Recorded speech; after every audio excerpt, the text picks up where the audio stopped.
Guys, wala ko'y panudlay. Bahala na akong dagway. Ayan. Okay, so, kare-receive ko lang ng comments, guys. Galing kay Tisilen Flores 1072. Salamat sa iyo, sis. At naitanong siya. Kaya kahit wala akong panulay. Kahit wala akong suklay, kahit basta ganito lang itsura ko, igawan ko na to agad ng maiksing paliwanag para naman hindi ko siya makalimutan. Alam mo, dami kong iniisip. So, ang tanong mo kasi, ang tanong niya dito is, yung vacation ba natin, yung annual leave ba natin, sagot ba ng kumpanya or sariling expense natin yung ticket? Okay. Ito, sasagutin ko to. At again, hindi naman lingid sa kalaman yung lahat ng mga pinagdadadal ko dito. Taka ako yoyo din o di pataka. Is base talaga to sa experience ko dito at dito mismo yung totoong nangyari talaga sa buhay ko, sa pinagtrabahoan ko at sa kumpanya ko. So lahat ng ito is umiikot lang sa akin. Sumiikot lang sa akin.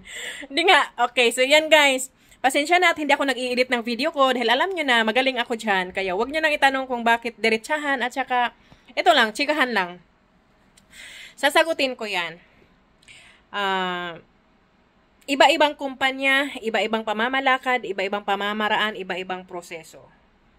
So, the rest companies, wala akong idea dahil wala pa akong nakausap din na sa ibang kumpanya na dahil mostly is nandito lang kami, dito lang nakapaligid lang lahat sa mga katrabaho, kasamahan ko, kakumpanya ko din.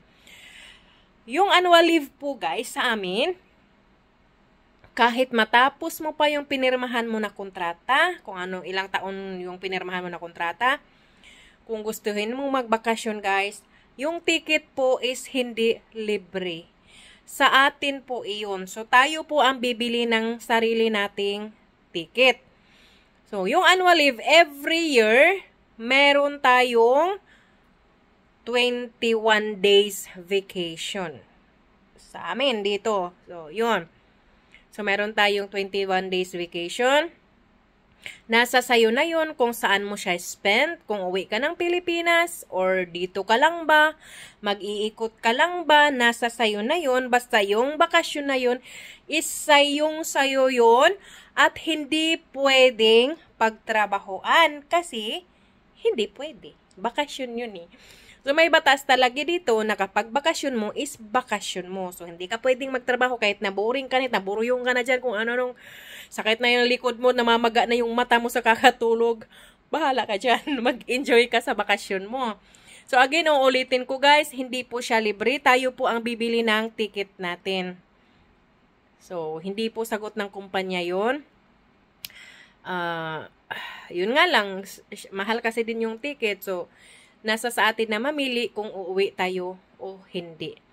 Again, uulitin ko po, hindi po sa kanila yung ticket. Tayo po ang bibili ng ticket. So, hindi po libre at wala pong ibibigay ang kumpanya na compensation na kahit magkano para lang na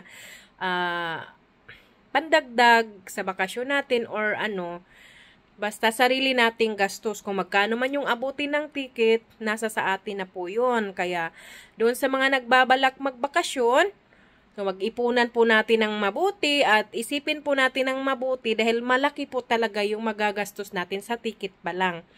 So, wala tayong choice. Kahit gustuhin man talaga nating magbakasyon, kahit kunti lang dala nating pera, syempre guys, naiintindihan natin yan kasi ang layo ba naman ng pamilya natin nasa Pilipinas o ilang taon natin na hindi natin sila nakikita. So, kahit mabigat sa bulsa, kapag gusto natin makita yung pamilya natin, kahit kunti lang yung pocket money na dala natin, okay lang yun.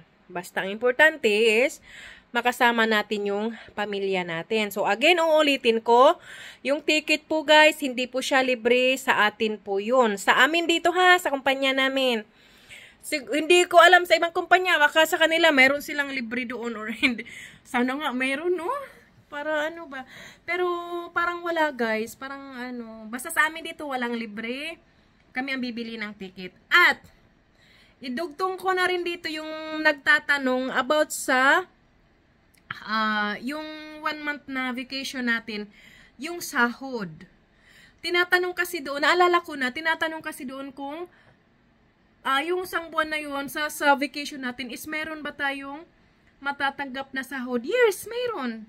Tulad ng binanggit ko nung nauna kong video na yung yearly vacation natin, makakatanggap tayo ng sahod na isang buwan din na sahod. So, saan ka pa nun? So, yung isipin mo na lang yung isang buwan mo na sahod na magbabakasyon kayo na lang yung pambili mo ng ticket para yung iba naman na naipon mo is yun na lang din yung dalhin mo pa uwi ng Pilipinas kahit pa paano makaspend ka ng time ng kung ano-ano dyan sa pamilya mo. Kasi, syempre, malayo tayo at saka kung kaya mo naman na umuwi ng taunan, so, why not, diba? Basta yung salary natin is kasali yun. So, makakatanggap. Ang mangyayari kasi niyan, tatanggap ka ng isang buwang sahod kahit nasa bakasyon ka. So, ayan, diba? Okay na rin yun. Kahit hindi libre ng kumpanya yung ticket. Kasi doon pa lang sa magbabakasyon ka ng isang buwan na may sahod ka, edi ayos.